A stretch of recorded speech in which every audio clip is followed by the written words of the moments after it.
अयोध्या में जो पिछले 500 सालों से नहीं हुआ वो आज हुआ। दियों से सजी अयोध्या में भक्तों को रामलला के दर्शन हुए। पहली बार राम मंदिर को श्रद्धालुओं के लिए खोला गया। पहली बार राम मंदिर पर दिए सजाए गए। अयोध्या के 51 घाटों पर पहली बार 22,23,000 दिए जलाए गए। हर बार पिछला रिकॉर्ड टूट रहा है। भक्त अभी से अयोध्या जाने का इंतजार करने लगे हैं। 22 जनवरी को रामलला की प्राण प्रतिष्ठा होगी, नया मंदिर खुलेगा और अप्रैल से देश में चुनावी प्रक्रिया शुरू हो जाएगी। क्या जो रामलला को लाए हैं वही सरकार भी बनाएंगे? क्या अयोध्या से 2024 के वोट का रिमोट सेट होगा? इस रिपोर्ट में देखिए।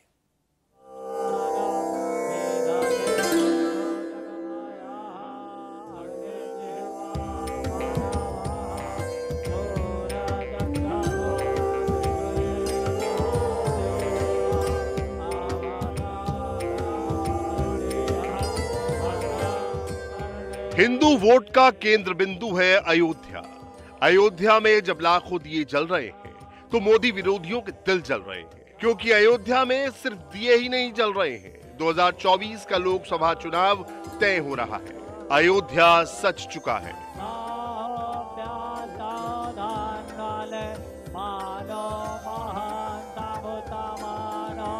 भव्य और दिव्य राम मंदिर अब तैयार होने को है।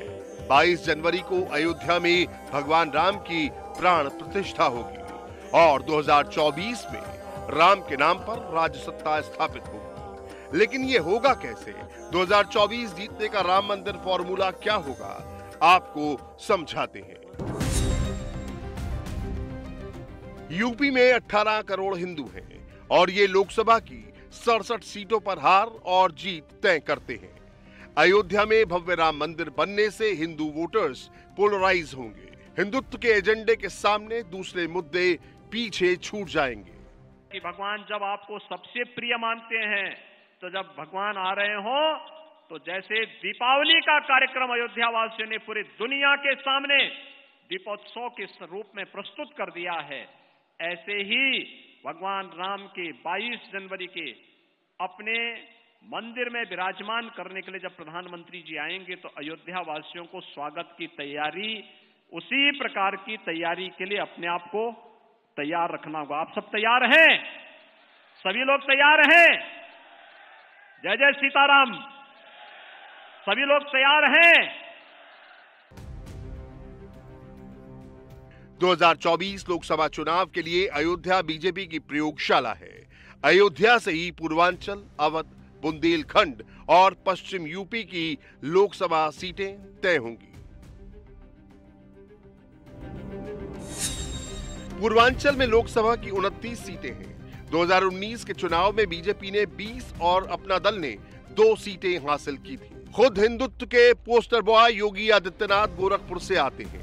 पीएम मोदी भी वाराणसी से ही सांसद हैं। पिछली बार बीएसपी को 6 और समाजवादी पार्टी को 1 सीट मिली थी। हालांकि आजमगढ़ उपचुनाव में बीजेपी ने एसपी से यह सीट छीन ली। इंडिया टीवी सीएनएक्स के सर्वे में बीजेपी को 2024 में 29 में से 28 सीटें मिल सकती हैं। हालांकि बीजेपी को उम्मीद है कि राम मंदिर निर्माण के बाद बीजेपी पूर्वांचल में क्लीन स्वीप कर सकती है। अयोध्या जिस अवध क्षेत्र में आती है, बीजेपी वहां पहले से ही काफी मजबूत है।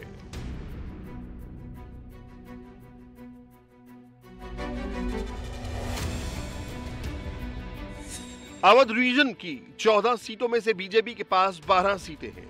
श्रावस्ती और रायबरेली में पार्टी को हार मिली थी। बीजेपी इस बार इन दोनों सीटों को भी जीतने की कोशिश में जुट गई है।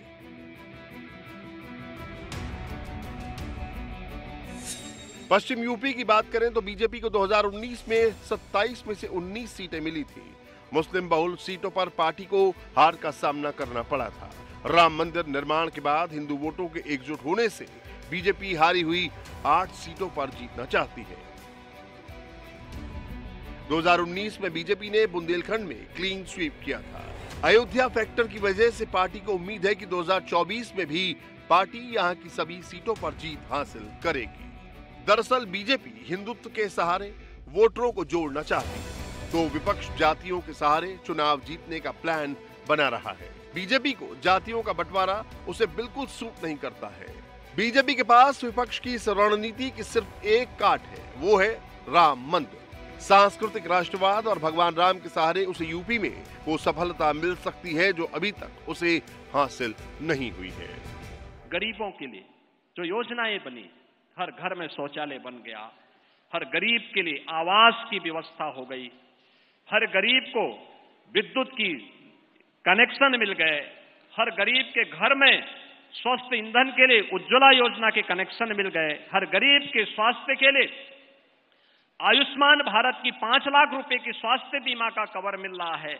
राम राज्य की बात कर रहे हैं, जाति मत और मजहब के आधार पर नहीं, सर्वे भवन्तु सुखिनः सर्वे सन्तु निरामया के भाव के साथ कार्य करेंगे। सबका साथ और सबके विकास के भाव के साथ जो कार्य किया वो परिणाम भी हमारे सामने। 80 करोड़ लोगों को पिछले 3 वर्षों से फ्री में राशन और अगले 5 साल तक भी फ्री में राशन सबको प्राप्त होता रहेगा। किसी को चिंता करने की आवश्यकता नहीं, क्योंकि डबल इंजन की सरकार भगवान राम को आराध्य मान करके, आदर्श मान करके कार्य कर रही है। राम मंदिर के सबसे बड़े ब्रांड एम्बेसडर खुद सीएम योगी हैं। राम मंदिर पर सुप्रीम कोर्ट का फैसला आने के बाद लगभग हर महीने योगी ने अयोध्या का दौरा किया है।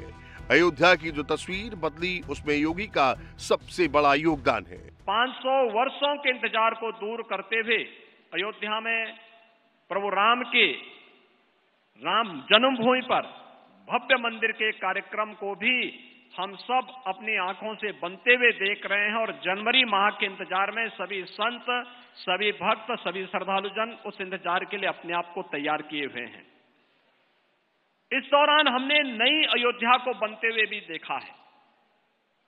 यानी आज के दिन पर केंद्र और राज्य सरकार का मिलाकर के 178 परियोजनाओं पर 30,500 करोड़ रुपए की धनराशि अयोध्या के विकास के लिए खर्च हो रहा है। जब तक रामलला अपने स्वयं के भव्य मंदिर में विराजमान होंगे, तब तक भाइयों बहनों अयोध्या धाम में लगभग 50,000 करोड़ रुपए की परियोजनाएं यहां पे मूर्त रूप लेती हुई दिखाई देंगी। 50,000 करोड़ का मतलब लाखों लोगों के लिए रोजगार के सृजन की व्यवस्था भी।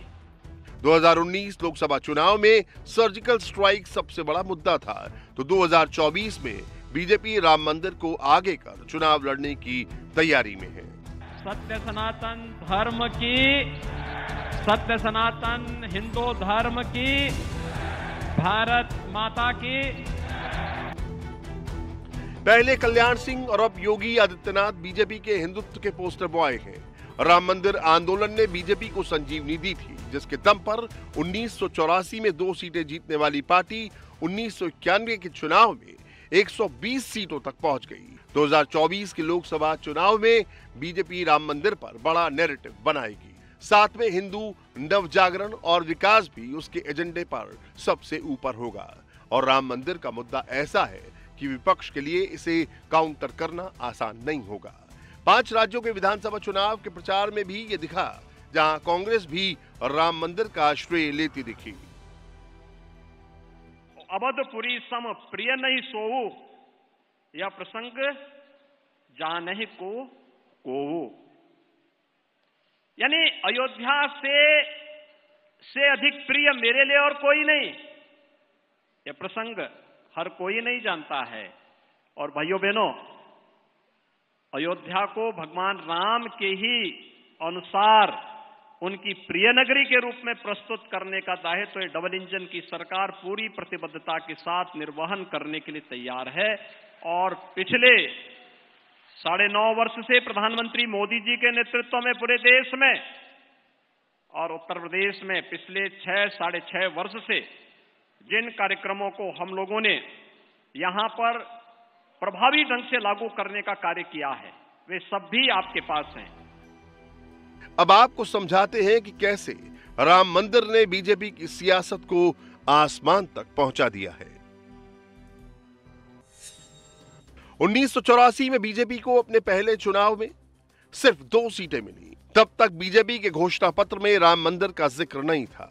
1989 में पालमपुर संकल्प में बीजेपी ने राम मंदिर निर्माण का वादा किया और चुनाव से पहले उसे अपने मैनिफेस्टो में भी शामिल किया। नतीजा ये हुआ कि बीजेपी 85 सीटें जीतने में कामयाब हो गई। लाल कृष्ण आडवाणी ने देश का मूड समझ लिया और राष्ट्रवाद को धर्म से जोड़ते हुए राजनीतिक आंदोलन में बदल दिया। आडवाणी ने सितंबर 1990 में रथ यात्रा निकाली, जिससे कार सेवक 20 अक्टूबर को राम मंदिर निर्माण में शामिल हो सके। इस रथ यात्रा से बीजेपी को प्लेटफॉर्म मिला, पूरे देश में उसकी पहचान बन गई। 1991 में चुनाव हुए तो बीजेपी को 35 सीटों का फायदा हुआ और उसके 120 सांसद चुने गए।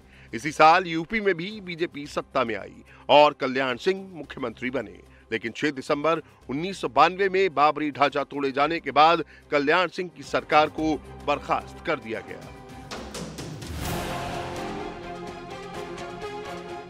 कल्याण सिंह ने अयोध्या में जुटे कार सेवकों पर गोली चलवाने से इनकार कर दिया और राम मंदिर के लिए अपनी कुर्सी कुर्बान कर दी।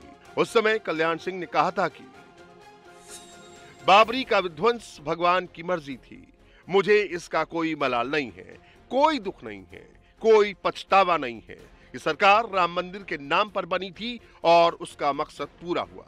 ऐसे में सरकार राम मंदिर के नाम पर कुर्बान। राम मंदिर के लिए एक क्या सैकड़ों सत्ता को ठोकर मार सकता हूं। केंद्र कभी भी मुझे गिरफ्तार करवा सकता है क्योंकि मैं ही हूं जिसने अपनी पार्टी के बड़े उद्देश्य को पूरा किया है। कुर्सी गंवाने के बाद कल्याण सिंह की पहचान हिंदू हृदय सम्राट की बन गई और बीजेपी को इसका फायदा भी मिला। 1996 के लोकसभा चुनाव में बीजेपी को यूपी में 52 सीटें मिली तो 1998 में ये आंकड़ा 57 तक पहुंच गया। 1998 में 13 महीने के लिए अटल बिहारी वाजपेयी की सरकार बनी और गठबंधन सरकार चलाने की वजह से राम मंदिर का मुद्दा पीछे छूट गया और इसका नुकसान भी बीजेपी को हुआ।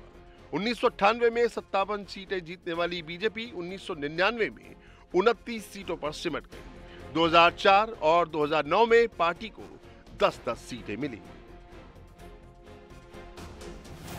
2014 में नरेंद्र मोदी की राष्ट्रीय राजनीति में एंट्री हुई।